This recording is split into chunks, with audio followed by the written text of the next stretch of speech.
Твои лайки, подписки и комментарии продвигают мой контент в Ютубе. Итак, это снова Илья и мой канал Антимрак. Поговорим сегодня про общество потребления и про виды потребления. Так вот, потребление можно условно разделить на три вида. Это потребление, от которого зависит поддержание жизни, потребление по причине практической необходимости и потребление, которое связано и с тем, и с другим. Например, потребление пищи является естественным для живых существ, потому что от ее поступления в организм зависит поддержание жизни. Либо же, если человек, допустим, покупает автомобиль для передвижения из одного населенного пункта в другой, то это можно назвать потреблением по причине практической необходимости. Покупка автомобиля может быть связана с отсутствием на этом маршруте движения общественного транспорта, либо же если человек просто не любит передвигаться посредством общественного транспорта. Практическая целесообразность и выживание зачастую оказываются связанными, то есть если у человека не будет собственного жилья, допустим, или денег на съемное жилье, то он может стать бездомным,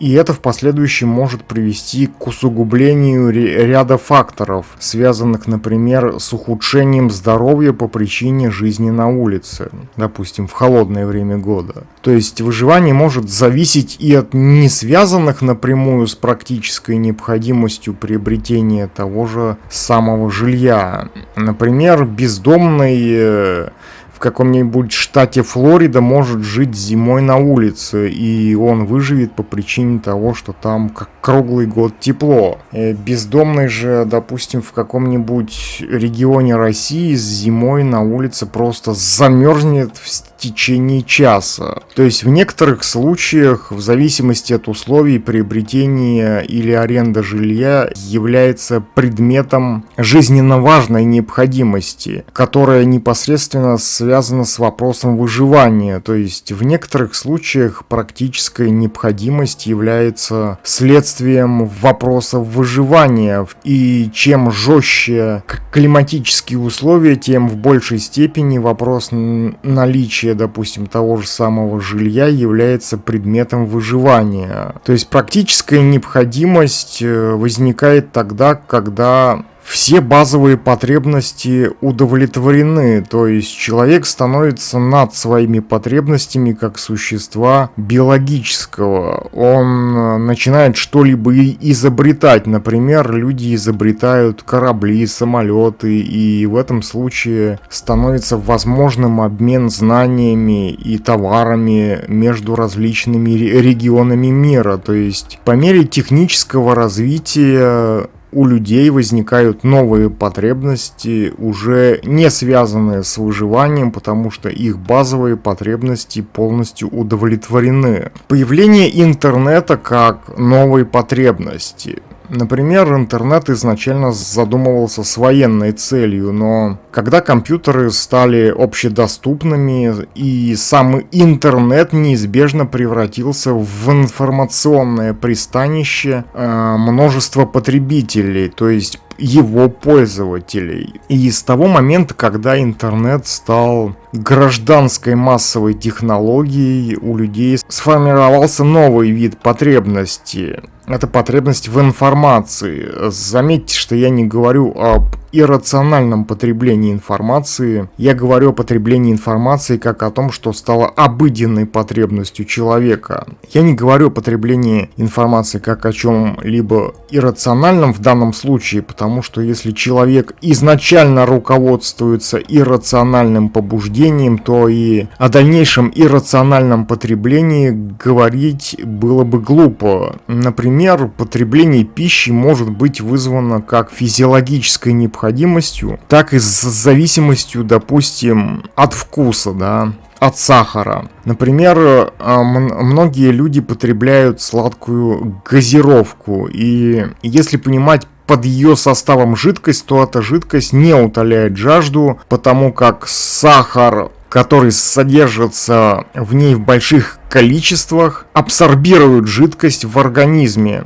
То есть человек, который пьет газировку, он не только не получает воду, но и осуществляет тем самым дополнительное обезвоживание своего организма. Но помимо этого сахар, содержащийся в подобных напитках в избыточном количестве, может привести к диабету. Допустим, зависимость от подобных напитков и промышленной сахаросодержащей пищи можно объяснить действием физиологических механизмов в человеческом теле. Сахар вызывает те же самые реакции в мозге, что и различные виды наркотиков. Например, раньше я ел много конфет и шоколада, и когда я узнал о том, что сладкое может приводить к диабету, я перестал есть конфеты и шоколад. И в тот день вечером я почувствовал, как мое настроение значительно ухудшилось по причине отказа вот от этого самого сладкого. То есть зависимость от потребления тех или иных пищевых продуктов обусловлено действием физиологических механизмов, поэтому называть такое потребление иррациональным было бы не совсем корректно, просто потому что оно физиологически обусловлено. Но я не хочу сказать этим то, что это правильно, вот такое потребление. Потому что зачастую люди, следуя своим инертным побуждениям, становятся рабами, потому что они не понимают, что их те или иные побуждения вызваны не теми мотивами, которые они себе представляют. Вот, допустим, пример с возникновением так называемых психологических услуг как продукта бессмысленного потребления. Становление интернета общедоступной технологией создало целый ряд потребностей, о которых доинтернетный человек не знал. Человек, пользующийся интернетом, избавился от необходимости совершать действия, направленные на удовлетворение той или иной потребности.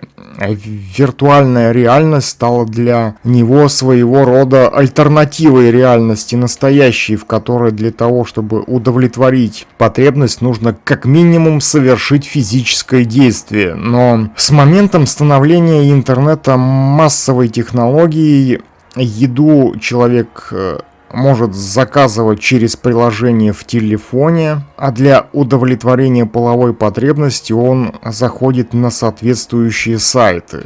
И на самом деле такое поведение, естественно, объясняется действием физиологических механизмов, потому что организм машинально стремится к гомеостазу. Он не хочет совершать машинально не хочет совершать то, что может получить по одному клику мыши, ведь в противном случае ему как минимум пришлось бы выходить из дома и идти до магазина.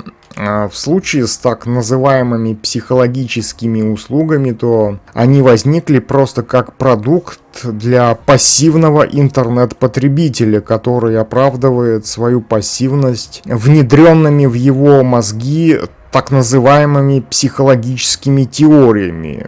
Психологические теории – это теории, созданные под обывательское мышление пассивного потребителя. Это теории параллельной невежественной реальности, где авторитетами становятся так называемые психологи, у которых под каждый случай невежественного потребителя найдется такая же невежественная теория. И также оторванная от реальности, как и ее потребитель. То есть психологические теории это не теории, исследующие объективные признаки реальности, а это теории, создаваемые под конкретного невежественного потребителя, желающего оправдать свою пассивность некими фантазийными психологическими теориями.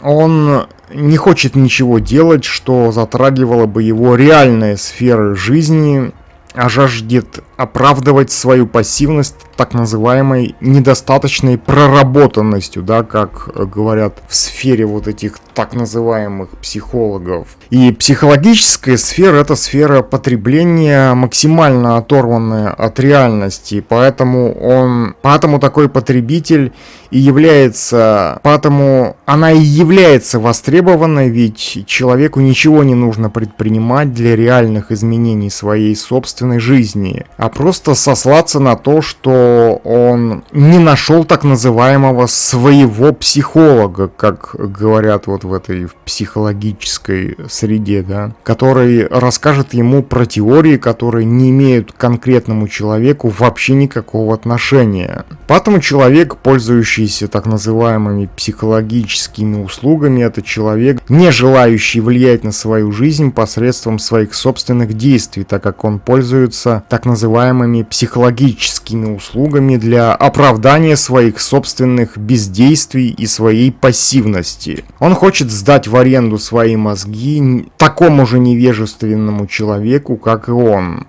который не имеет отношения никаким научным знаниям и научным данным, которым руководствуется, допустим, тот же самый врач. И с становлением интернета общедоступным психологические услуги приобрели спрос со стороны масс, и как закономерный итог так называемые психологи стали проводниками политической повестки и рекламы самих себя. Психолог обречен становиться идеологической прокладкой, потому что он имеет массовый охват аудитории, которая не способна усматривать причинно-следственные связи между формой и намерением подачи информации. Для обывателя форма является показателем и намерением, и содержанием в одном, что называется, флаконе. Обаятельный психолог-гомосексуалист будет ему рассказывать о том, как наладить гетеросексуальные отношения, или тетушка-психолог с мужским голосом, похожая на переделанного мужчину, будет учить супружеской жизни. И реальность пассивного потребителя — это параллельная реальность абсурда, в которой нет места здравому смыслу, потому что потребитель списывает свои побуждения на искусственные мотивы, созданные в его голове интернет-средой как новой частью массовой культуры. Собственно, потребитель не стремится к тому, чтобы разбираться в причинах, он ищет причину фантазийную, которая помогла бы ему утвердиться в своих собственных заблуждениях.